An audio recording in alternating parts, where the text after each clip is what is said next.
good evening, fellow South Africans, and we're coming across every humankind and human beings, and knowingly that this is a platform where we're talking to not only you in the political spheres, but we're also touching your soul and making sure that you're also your intellectual capacity and moreover to make sure that the literacy of the political spectrum is much over imparted over your lives.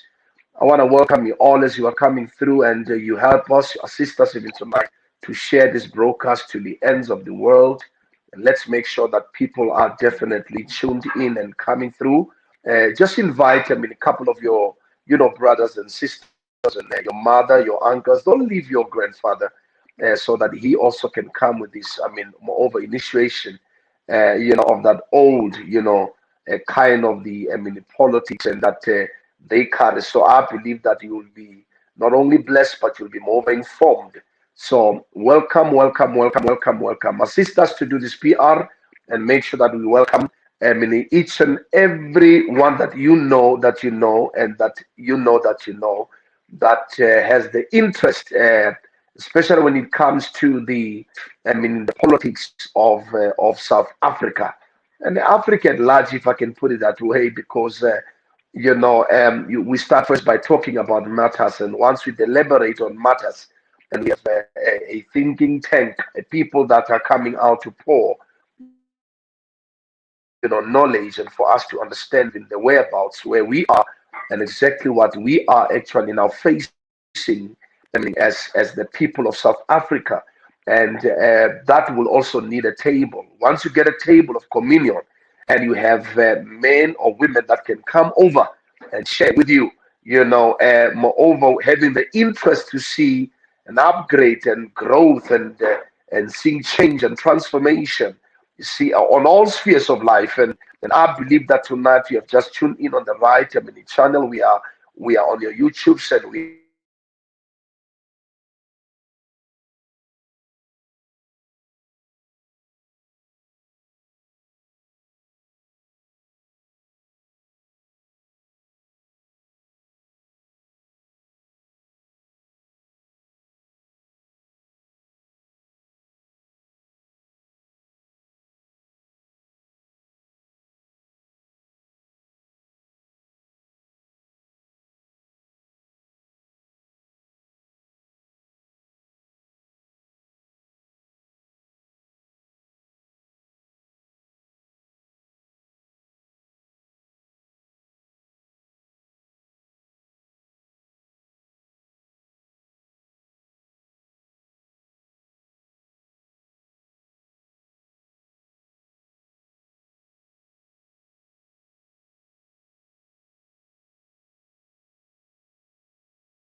it definitely looks like we wrestling with others.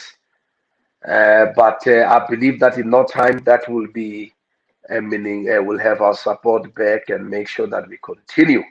So just in 3 minutes before we started, then that has been our challenge. That is a Babylonian system, and we adhere the call, but we know that the time will come when Kairos TV is therefore now fully launched and mainstreamed, and we are able to can serve our people with integrity. And thank you so much.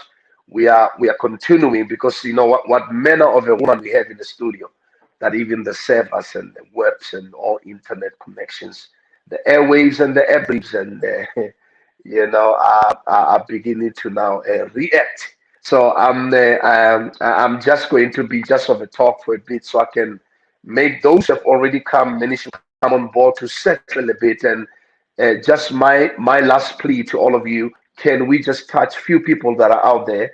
Allow not systems of Babylon to really take you off, because you'll never put your trust on networks and so forth. But we are putting our trust in our conversation, and the conversation is on, and we are going on, and we continue.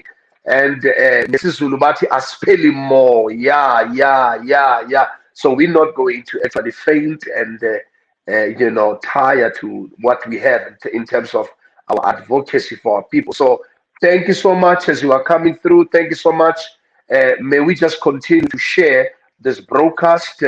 As I said, that now my guest is in the studio, and I believe that I'm not a talker tonight, and she will do all the talking, and moreover, educating us as the people of South Africa. One of the things that I feel like needs to be done, it's education, literacy, especially on all facets. You could say in the sector of meaning whether it's politics or whether it's the economics and so forth.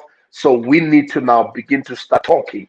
And when we start talking, then we are able to can even, begin to now quicken even those who are slumbered. Because I tell you, if you are still slumbered, African child, you might find yourself, meaning, right in some bins and garbage, meaning spaces where you wouldn't actually now like it because we have allowed it because of our ignorance. So thank you for coming through. Let's continue to share, in this broadcast. And as I also wouldn't take much of time, I have in the studio none other than, meaning I'm calling him Madam because I know why.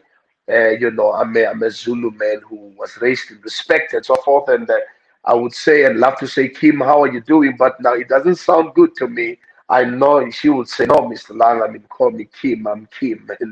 But as for me, Madame Kim Hella is here and is in the studio, and she needs no introduction. But now one of the things that I need to do as before we bring him on board, because now we need to to have that kind of a heart to know on how to present our leaders, so that we could create that space that when you connect with them, you love them, and in order to support the things that they do. She's an author. Moreover, she's got a background politically, which I believe it's vast, and an independent, media, or kind of a author, political analyst, and a woman that believes in, your socio-economic transformation and justice that has to be moreover adhered in South Africa. And that's why even in his authorship now, those are his publishing, and moreover now sharing his experiences, and moreover her thoughts and her intellect and wisdom in how things have to be done, meaning in our nation. So I want to welcome him. I don't even know where to start, because now when you touch this woman, I thought we're talking books and we're talking, meaning the economics and politics. But now I'm touching base on where she comes from. She's that woman who have actually now, meaning all this. When if you know cross pollination, she has been there. With the ANC, and she has been there with the EFF. But that is just the experience that she heard.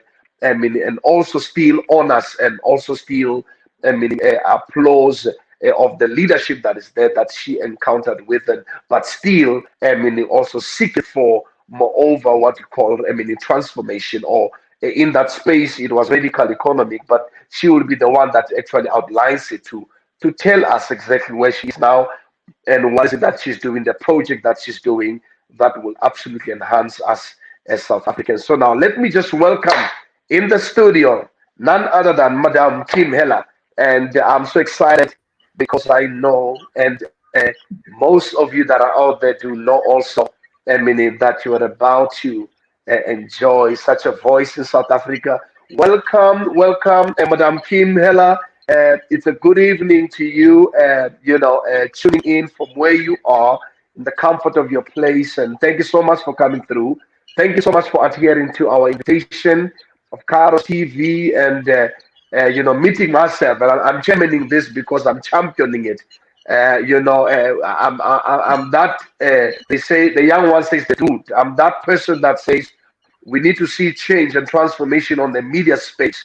And we can talk about it, we can do many things about it, but if we are not going to put action on it, it might not be done. So it is pleasure that we have you on the studio, and thank you so much for coming through, and welcome. You can just open up as you for your greetings to South Africans that are out there, and those that are still coming on board. Thank you so much for coming through, madam. Thank you very much. It's really an honor to be on your program, and thank you. I look forward to the questions and interacting with you and your wonderful viewers tonight. Thank you. Yes, Madam Hella or Kim, let me just start by saying, mind you, that in the previous days, I had to move from social media. It's an unpopular movement, and hence my pages are not here. But we're trying our level best to reach out. But we will do that even after here. Don't worry. Just we're going to make sure that this program is actually now being reposted many times so that people can get this knowledge. So now, out of you, this is content for South Africans and Africans at large. And as where I'm standing here or where I'm seated, I see there's a beautiful picture behind you, and that tells it all. Just a bit of a. These are little things that if people cannot see when you are coming on board, because this is the story that you're telling us before you can even go further to showcase one of our heroes. I can tell you. If I see Biko behind you, then I know that, wow, you've got our back. Now, I want us to have a conversation that would serenade our people, especially on the political spectrum. And one of the things that I've realized in the very space is that people do have rhetoric appealing on how they want people to know them, popular and so forth. But mostly politically, people are not truthful. And hence, we have made the political spectrum to be as if it's for the untruthful or the mafiaism kind of motion. And to me, it's a cry to say, now, how do we therefore propel a generation coming into political science in the very space? And we want them to be activists and be active in the space, and also to be part of the execution of governments. So for that reason, it actually now is on our shoulder to make an assurance that we definitely create a platform that could assist the people. And this is the platform where I saw your book, I read it, and I'm still actually now, I would say I'm still astonished. They say when you are perplexed on how you write and the style of your writing, the truth. You see, that there's one thing about people who write fictions and other kind of authorship, but yours is the truth. And moreover, when you start writing the truth, you're losing a couple of people because they feel like you're talking about them, and they don't look at the truth because even the old book will say, even the Bible will say, you shall know the truth and the truth shall set you free. So people need to hear the truth, but they don't get that. But when it came to you, what really attracted me was the truth and how you speak and how you are putting it down so that we can all come to a conclusive, kind of a unified solution. Our reviews must be unified, black, white, colors. And when the truth has been spoken forth, then we know that healing can actually now begin. So if I may ask, and this could be my first question to yourself, is that what's your review? Because we've got so many overviews and people are talking. What's your review on April the 6th. And if you can maybe, take it forth to April the 27th. But now, what's your review on April the 6th? The three ships that came aboard, a new ethnicity that comes on board. What's your review on that? So we can be able to have this kind of talk and the writing throughout the generation that says, Madam Kim Heller spoke about this and not even taking any side, but standing on the purpose and on the truth. What is your earnest and honest review on April the 6th? And you can take it further to April the 27th. Thank you. That's such a wonderful question, actually. And it's a book in itself, possibly.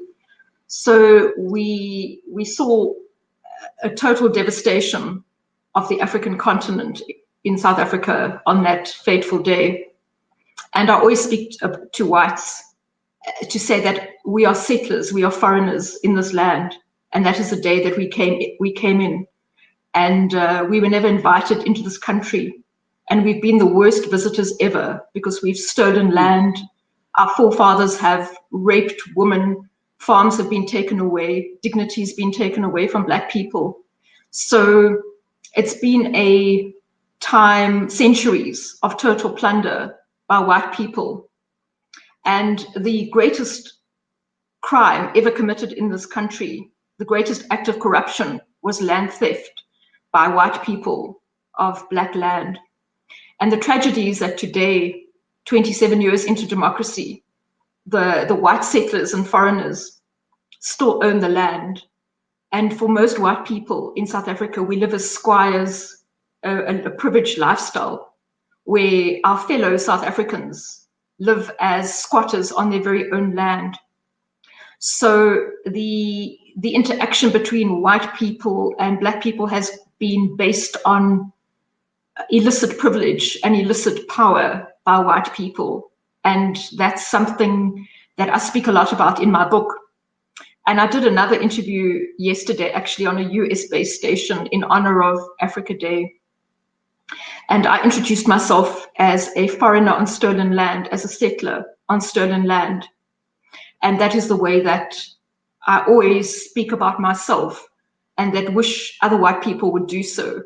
So I write in my book that I'm a child of privilege, as every white person in this country is. And yet we've never faced collectively as white society the great atrocities that we've done to our fellow Black South Africans. And my book is almost a plea to white South Africans to say, find your moral compass, accept the terrible damage that you've done to Black people in this country. And yet there's been very little response from white people to my book. So I believe that perhaps we need to face the reality that most white people in South Africa have no moral compass and don't care particularly about their fellow Black South Africans. So what we saw in 1994, we were celebrating democracy. I mean, at that time, I had joined the ANC and I was a very active and enthusiastic. In fact, I speak in the book in quite religious terms. I say I was a devout member of the ANC. But what I've come to the terrible realization over the last 27 years is that the ANC is a party of white supremacy. It's actually upheld white interests. And Black liberation has been put on the back burner. So what we should be doing in this country, 27 years into so-called democracy, is actually mourning Black liberation rather than celebrating democracy. Because I don't know what kind of democracy this is, where white people live with privilege, owning the economy, the land, even the cultural landscape. And Black people live just enjoying at best the crumbs of their very own economy. So to me, there's very little to celebrate. And I speak about that we shouldn't, there's too much forgiveness in this country, because until there's social justice, we cannot speak about forgiveness. And I think my last point on this particular question is the disappointment that we have a so-called Black government but one that hasn't served black interests. And I shifted. I was involved in the ANC, but with the Marikana massacre, which clearly showed that the government put white interests first. It broke my heart, and I moved from the party to the EFF. Wow. Your introduction and all, Madam Hela, I'm sitting here, I'm thinking, if there would be a young South African out there that is listening, whether they are Afrikaner, whether they are white, whether they are black, coloreds, and Indians that are listening, and our brothers from Africa everywhere, and those in the diaspora. I'm sitting here, I'm thinking we actually are putting a limit in how things are done, but I feel like you need to be granted a platform to talk about this, because when you started, you said, in how, the entrance, of how, meaning our white brothers have come in the land, and, and you said something very particular that I actually noted there, that as a foreigner on a stolen land, and you also particularly touched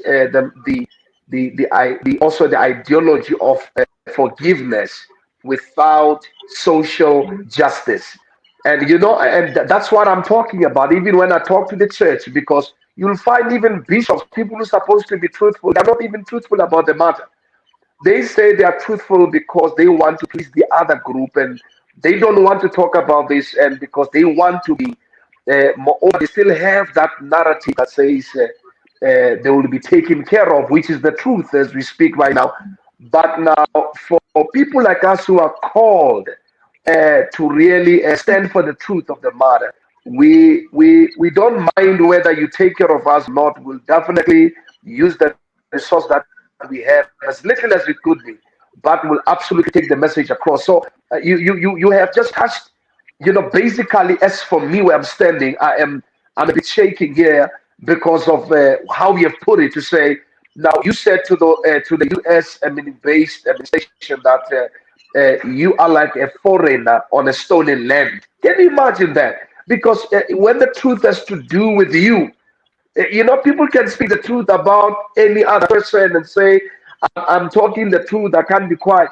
But when it has to be about you and you are talking what you're talking, it has to be that South Africa must acknowledge a gift that we have, a soul and a voice that we have.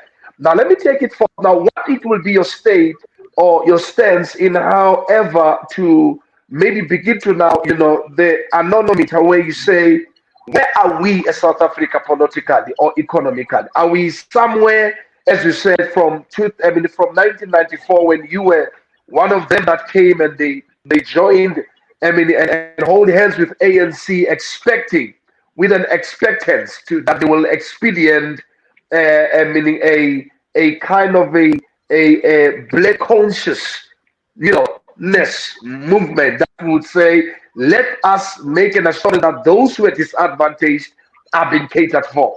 And now, after 20 something years, 27 years to date, we're still celebrating Freedom Day, and people are still singing songs and so forth. We have inherited songs.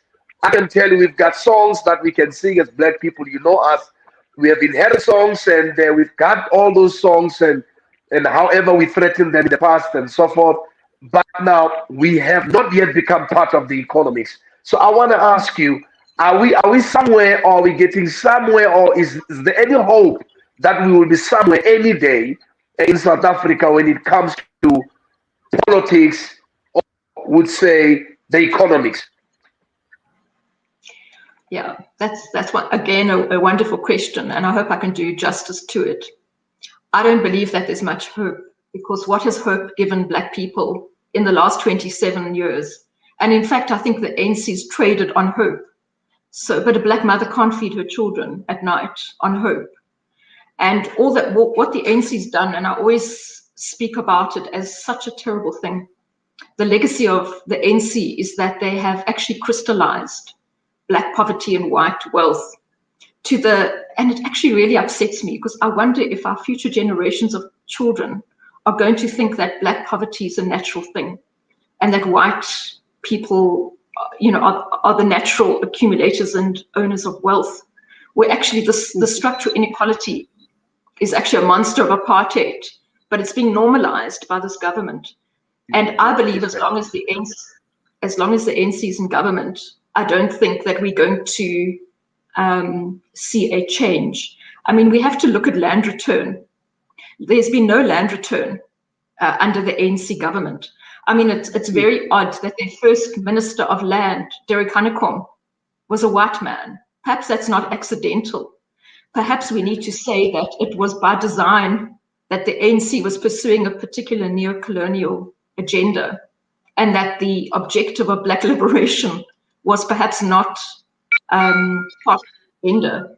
My own view is that I think that they underestimated the power of white power.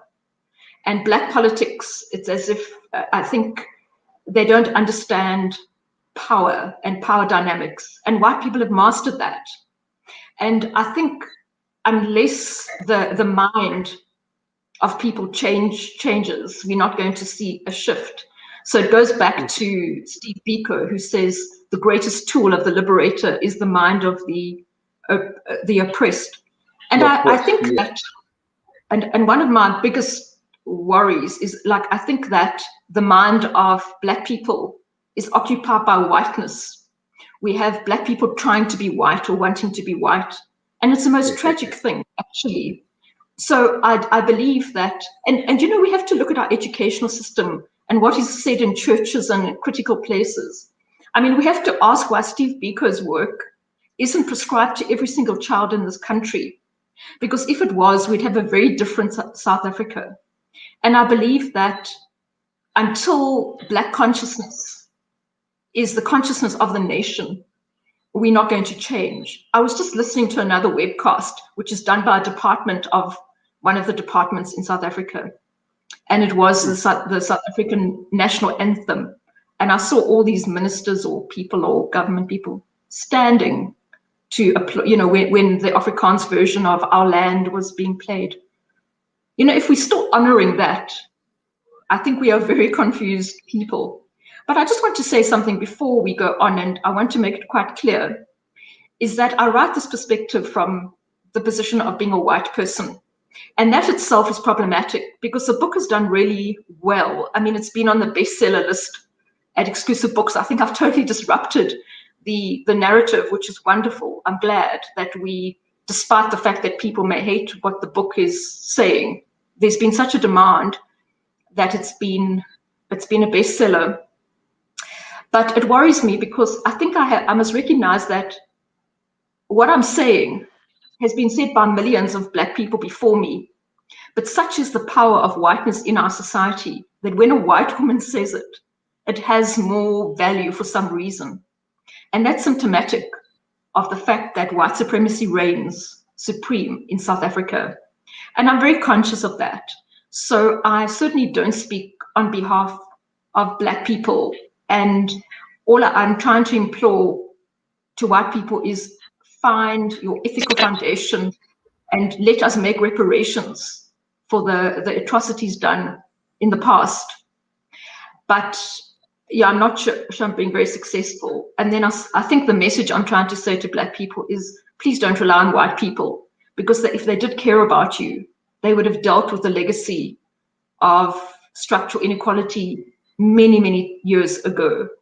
And the fact that I'm still having to drag people to even look at the question of reparations is symptomatic of just how unethical I think the white community is in this country.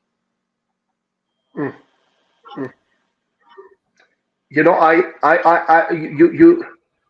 have just walked on the park. There was something very important there, saying as an alarm to say, to black people not to depend, on white people, because that's the case. That's the reason.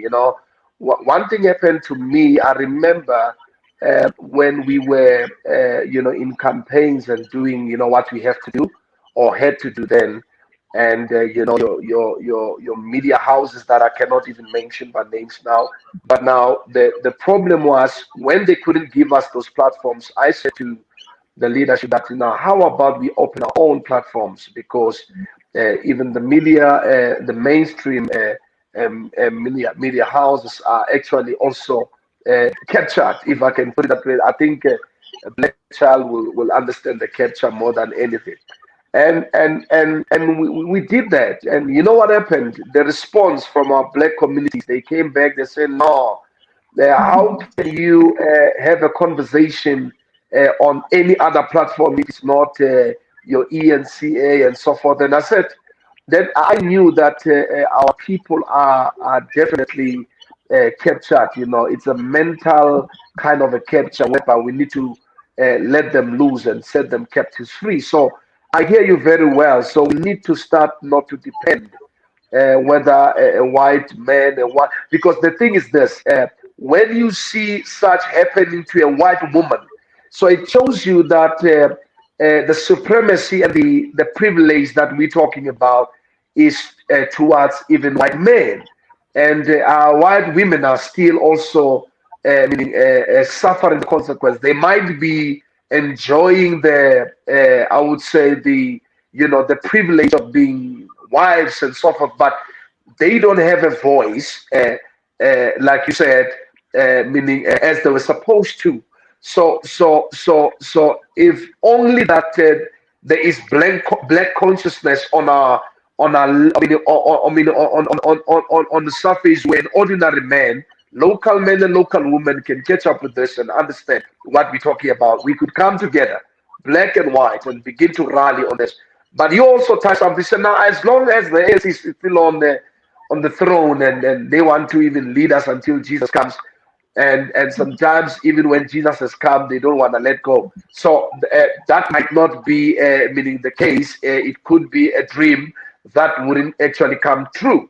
That's the truth. That the truth must be laid out there.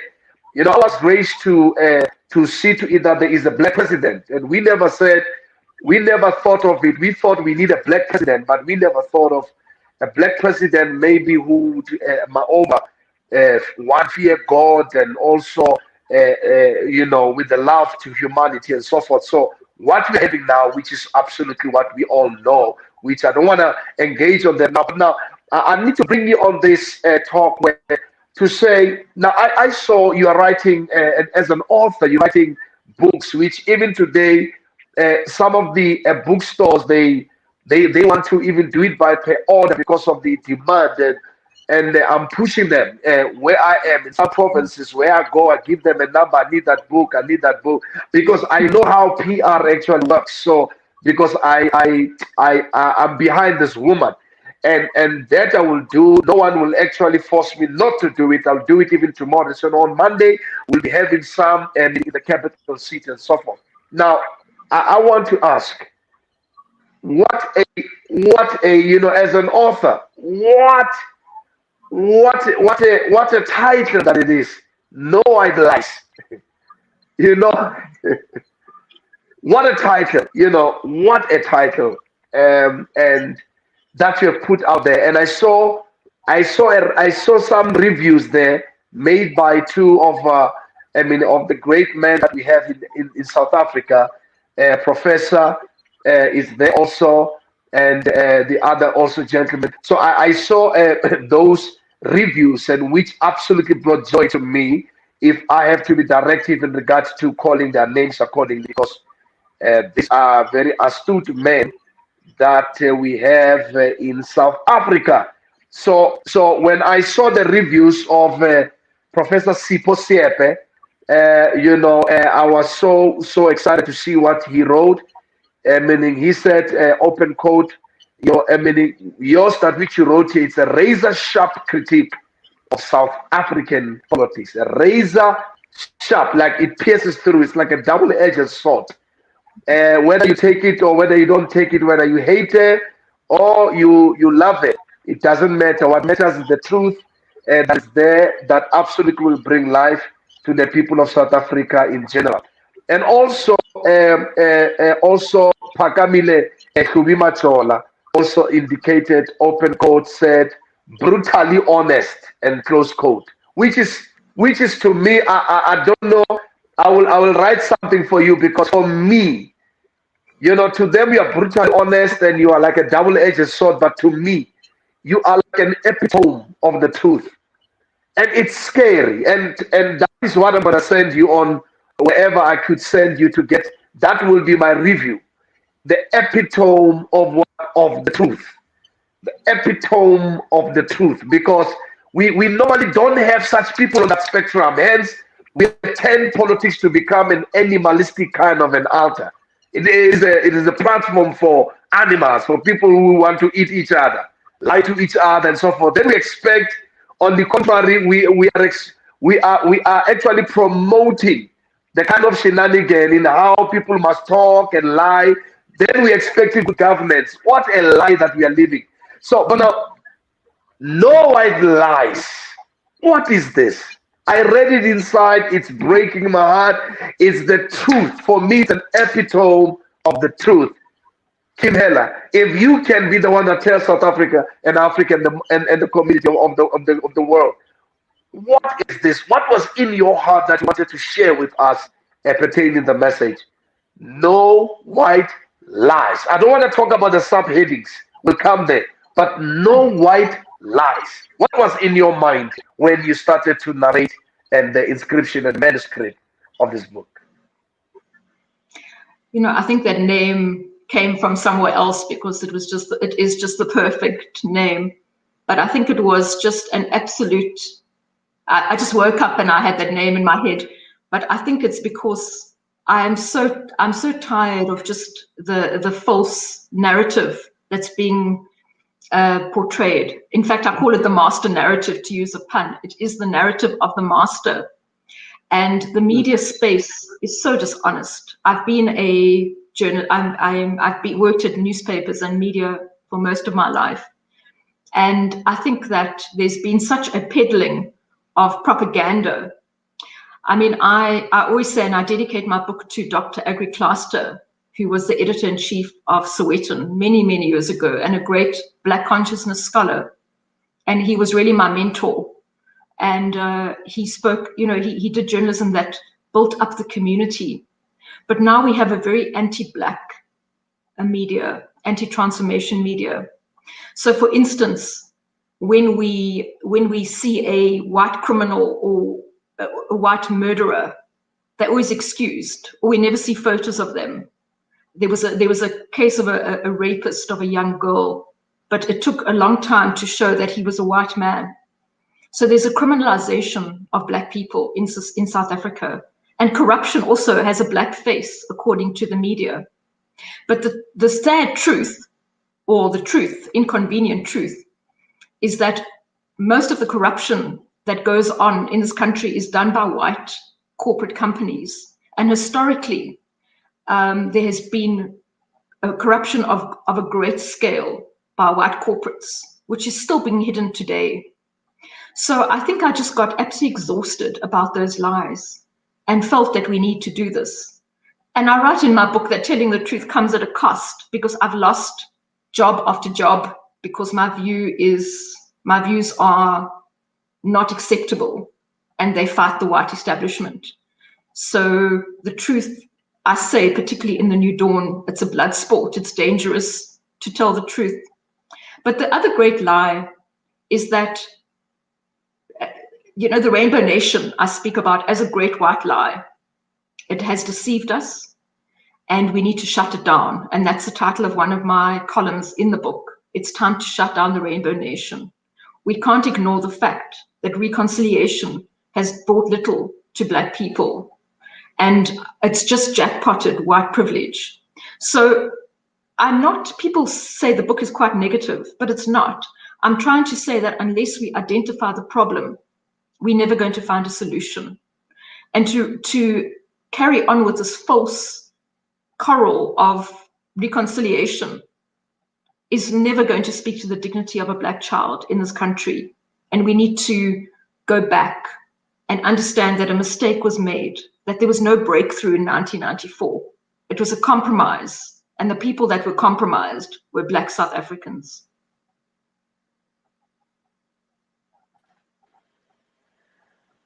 Well said, Madam Hela. Well, very much said.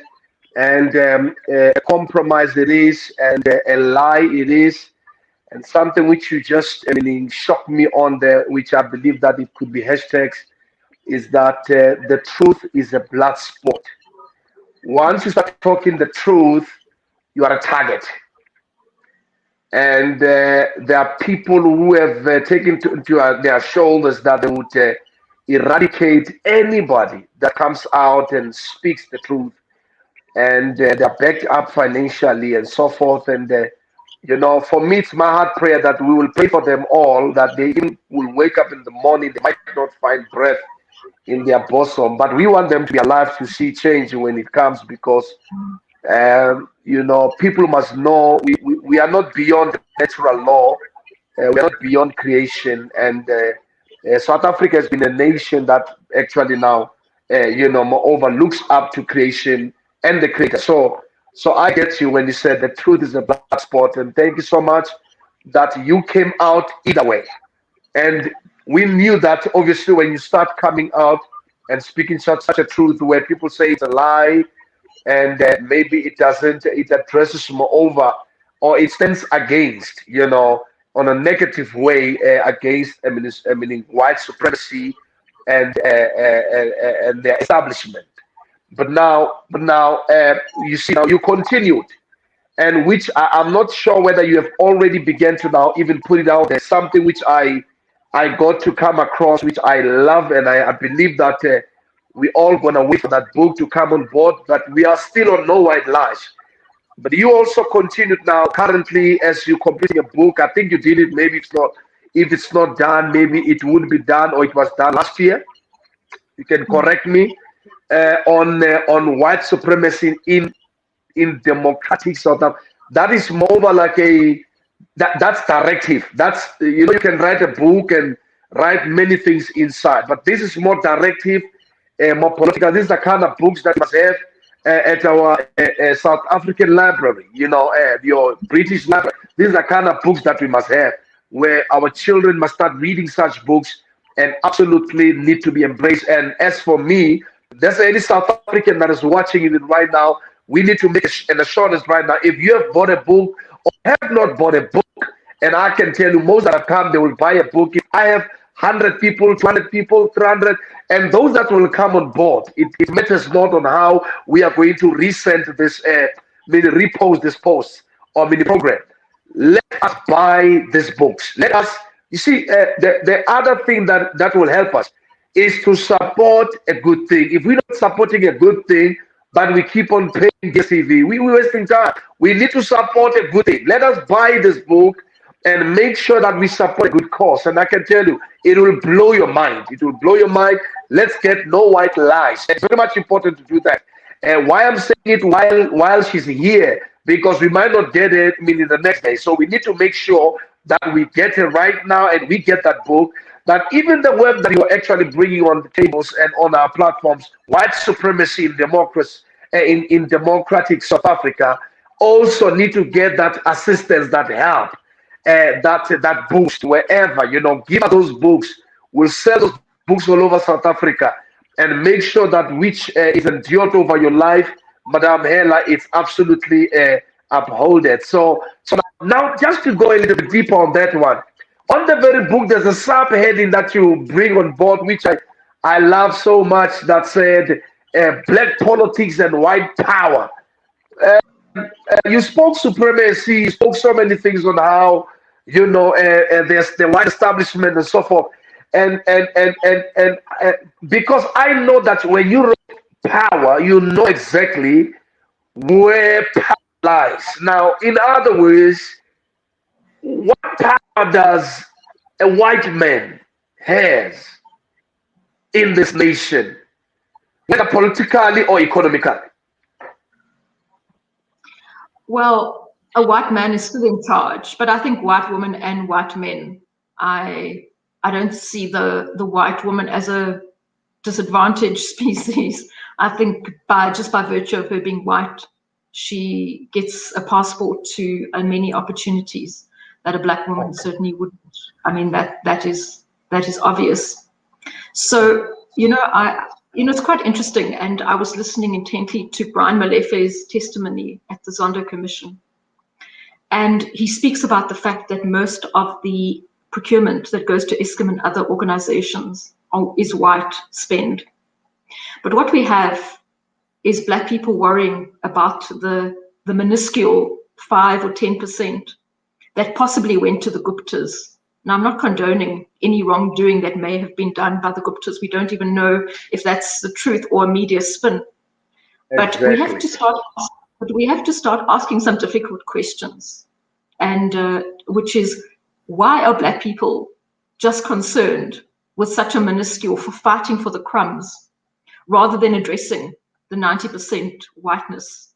Are black people comfortable staying in the crumbs mentality, or are they prepared to take back ownership of what is rightfully theirs? And I don't know what the answer is. And that's why I think white people understand power and black people don't. And, and it's a daily thing. I mean, it's a structural issue. The whole structure has to change. So what the ANC has done, it's just tinkered with the system. So we have the apartheid system running through into our democratic society. And actually, I'm busy working on a book at the moment with Professor Siepe. We're going to be co-authoring it, which is our working title is "Do Not Disturb White Power," and we speaking about the fact. I mean, don't you dare disturb white power. And we're dealing with the fact that there's been nothing that's changed. It's apartheid has just been given a different color in this new South Africa. But make no mistake, white power will not be interrupted. And any attempt to do so will be met with great resistance. And there's an expression that people use, that white monopoly capital does not sleep. And sometimes I think black activists think this is a game rather than a war. And until there's a sense of we own everything and we are the majority, I don't think things are going to change. And then the white man and the white woman will continue to hold power. But it's a cultural thing, I think it's a social cultural thing, because as I said, if we were taught the ideology of Steve Biko, we wouldn't be in this dreadful situation. And I mean, there's books like by somebody, I worked with him briefly at Sowetan, who's an outstanding voice, Don Matera. And I read with horror how his books hadn't been accepted in the Department of Education's list because there was a concern they might upset white people. So as long as that mentality prevails, we're going to have a situation where white people reign supreme. And I mean, we have images in Parliament which disgust me, actually, where we have Thandi Modise hugging F.W. de Klerk. I mean, this is an apartheid leader, So we have to ask hard questions to ourselves of what are we allowing? Because, and I've said, and it's a very controversial statement in a previous interview, I've said, at some stage we have to say, if black people are only chasing crumbs, perhaps that's all they deserve. I think that's a very it's a painful truth, because it would be that, yes, it might be that that's all that they deserve, and I believe there should be an emergence of a generation that should defy that, Kim, because we definitely are looking forward to make sure that we're taking up on this. But now, maybe as you said, something that white men and white women, they might understand power more than a black man, than a black woman, and a black woman. So I think it's about time that we take and we usher people into power, especially when it comes to such talks, and make sure that we conscientize them accordingly.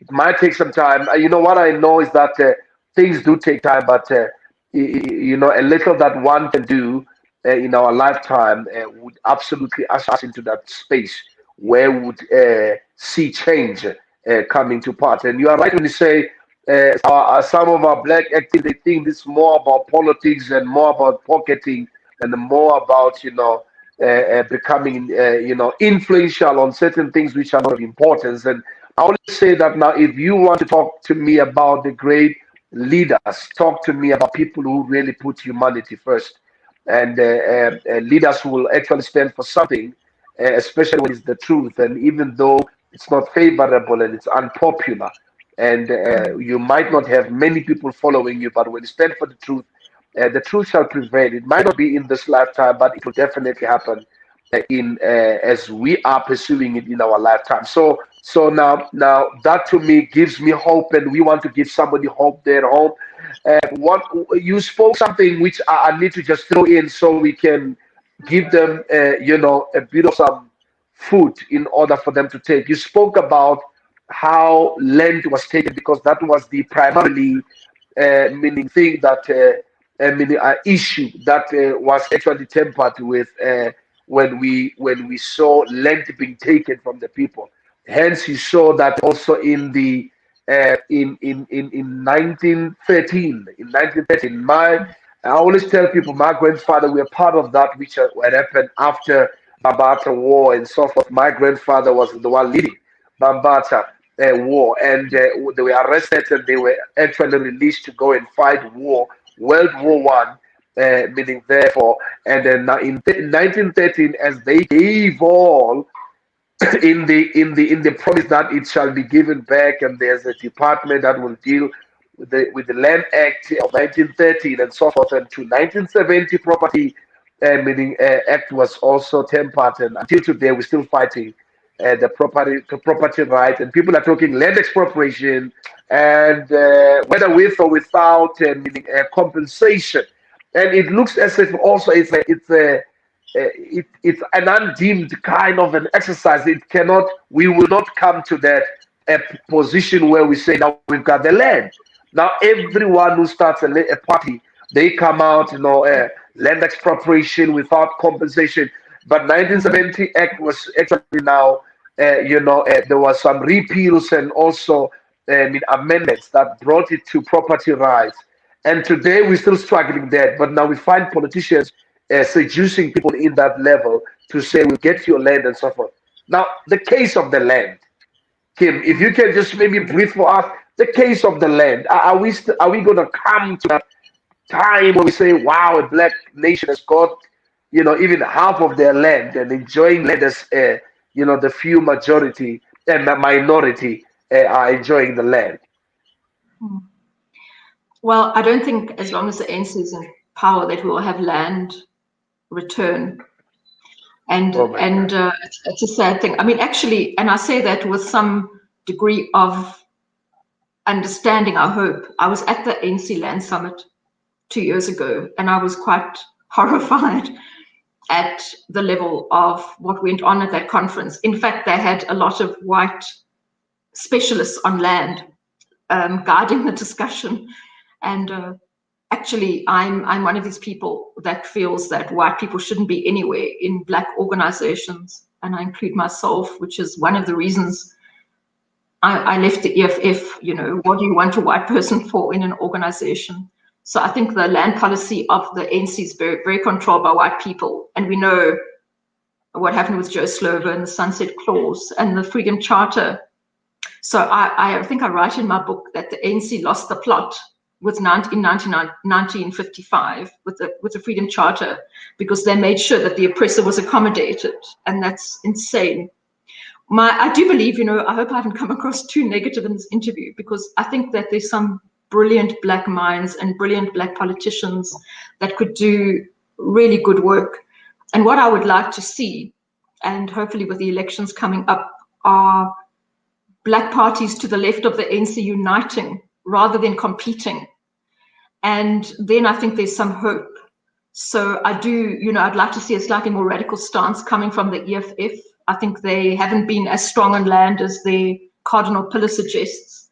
I'm encouraged that BLF is going to be part of the mix, because I think Andile and the BLF have stood up more firmly than any party for the rights of land in a really an excellent way. The PAC, ATM, I think that if those parties work together, that's where hope lies. And I think you're right. I think perhaps our generation have not fulfilled our generational mandate, as Fanon would say. But I have a lot of hope in young people, young Black students. I mean, I interact with so many people that I'm just astonished that within the EFF and other organizations, that I think our future's in good hands because they're very conscientized youth, young Black women in particular.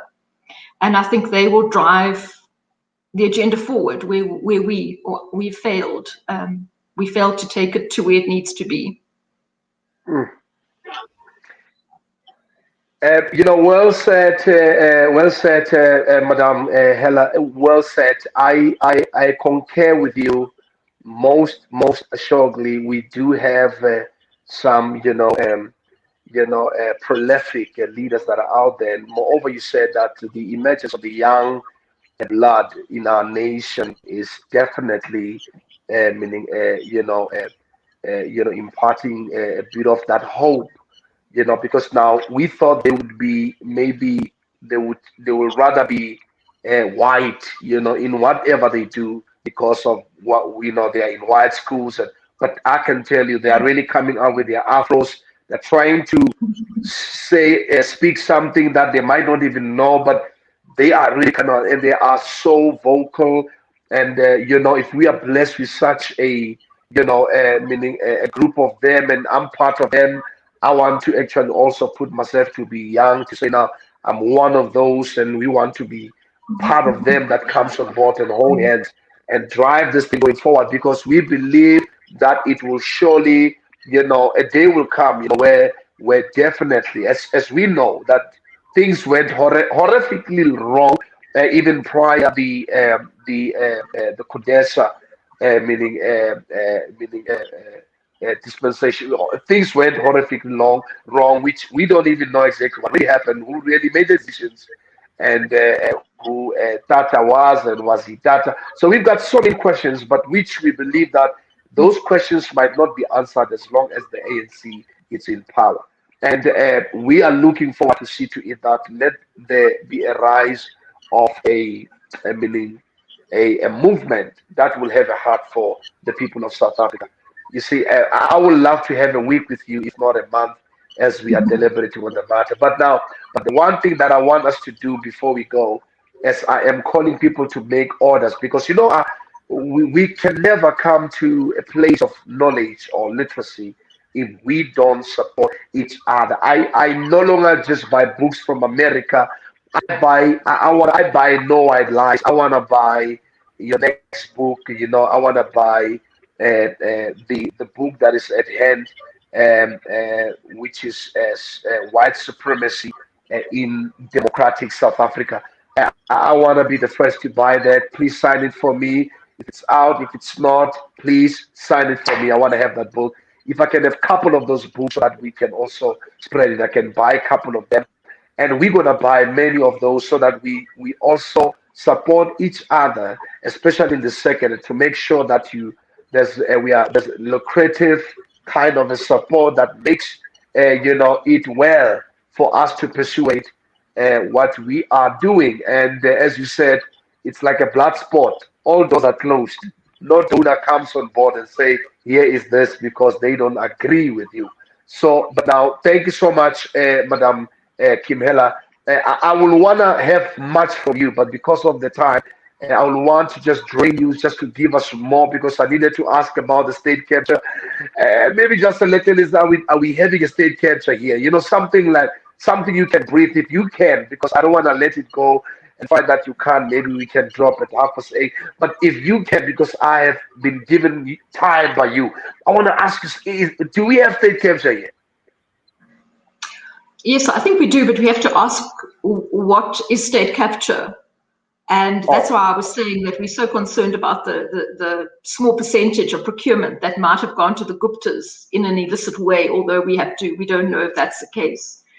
But the state capture, to me, is more about the evergreen state procurement at most of the SOEs that carry on indefinitely, because 90% of state procurement is benefiting white companies. So if that is not state capture, you have to ask, what is state capture? And it's a very complicated subject. It's possibly worth another discussion or debate with the panel, because state capture could include media capture. I mean, I always say the fact that our media is not interrogated in a Zondo type commission is very telling, because they're perpetuating many things that have to do with state capture. So they're part of that whole group. And I mean, I must applaud, if we don't discuss anything else tonight, platforms like yourselves, and encourage people to really support you as well, because these are the voices we need, the unpopular voices that will break through the master narrative. Wow. Thank you so much, Madam Kim. Let's leave it there. Also, the reason I said that, I'm being tempted now to take it forth, and so we get into other important topics of national interest. And thank you so much, Madam Kim Hela, and may you actually continue with your endeavors and also be blessed and be covered. And I believe that the whole nation is also praying for you, and those who can pray, those who can stand with you, and however, those who understand, meaning what a struggle is, and whether financial and so forth, they could also identify your whereabouts and support, your advocacy. Madam, you are a voice, and you must know your words will not come down and be void. They are heard, and we hear them, and we absolutely are following you, and we love you. It's not even about thousands of people that follows. It's about a couple of leaders that absolutely will take a heed of what is being planted in you. Let it be, meaning, as you said, unpopular leaders or voices that could absolutely take this further. And because it says you might not know who is having it to take it to the king. You might not know who's having a voice to take it to the heights. So at times we keep on talking, even we talk to 1 or 2 or 3 or 10 people, we believe that there is someone who's listening, and someone will absolutely adhere to the call until the day we all celebrate, true, liberation, whether in politics or in the economics. And I want to thank you, Madam Kim Hela, and have a beautiful and a wonderful evening. And as for me, to those that are also sending their orders, some they are sending to Kairos, I would say there, Kairos TV channel at gmail.com. Send it there, then I'll definitely deal with them personally and make sure that I forward them to our honorable guest, Miss Kim Hela, and so that she can sign. And also, as I'm just twisting that I'm twisting her hand to say signing for you. I know how beautiful it is to get it autographed, and I also need mine, which is autographed, and we'll absolutely organize that for you, ma'am. And to everyone, you can see there on our screen there, it says order a signed copy by Kim Hela, No White Lies, and you can do it today, tonight, on kimhela.writer@gmail.com. Just open for that, because I know it's not a personal line or so, but it could be a medium of communication for those who really want to meet up with you. Thank you so much to all of you who are at home, and thank you so much for all of you who are listening, and to those that will come and listen again. And thank you, and thank you. Let there be a reference, and take it forth, take it to the end.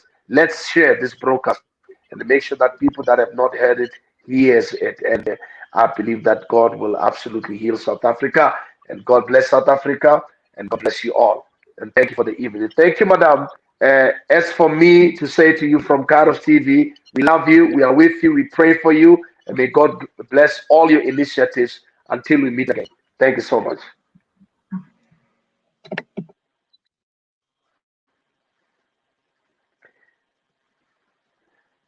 What an evening we had. I can tell you what an evening we had. We might have had few that you have come on board, but I can tell you this is one of the topics that we need to bring on board and timelessly and talk about matters of importance. And this is what you call a nation builder, where the truth has been disposed, where we find, a heart of a leader that comes out and says, now even coming out, and it's more of an exposure. You are exposing yourself to a blood spot. And moreover, people are, you lose friends, you lose families, you lose business, You lose so many things because you stand for the truth. And I'm going to ask you, whatever you do, wherever, whatever you do, whether in church or in business, stand for the truth. You know, there's one thing that can work for you. Whatever that you do, stand for the truth. It doesn't matter whether you are popular, whether people hears or know what you are actually now doing, or whether people are with you understanding what you do. They might not understand, but whatsoever that ye are doing, wherever you are, whatever that you do it with what? Modesty, honesty, and what? And humility. And stay on the truth. See, I can tell you the Bible that it says, you shall know the truth, and the truth shall set you free. What a word we have heard. What a talk we had with Madame Kim Hella. And from myself, BJ Langer, and with Kairos TV crew and everybody, we want to thank you all for coming through. Let's meet again on the following Thursday. We don't know who's coming on board, but you might bring even anyone. Even Donald Trump can come on this broadcast. There's no limit. Anybody, whether you're a president, you're going to come. And this is the platform graced by heaven. So we believe that there's nothing greater than an open heaven. So thank you so much for coming through, and may God bless you.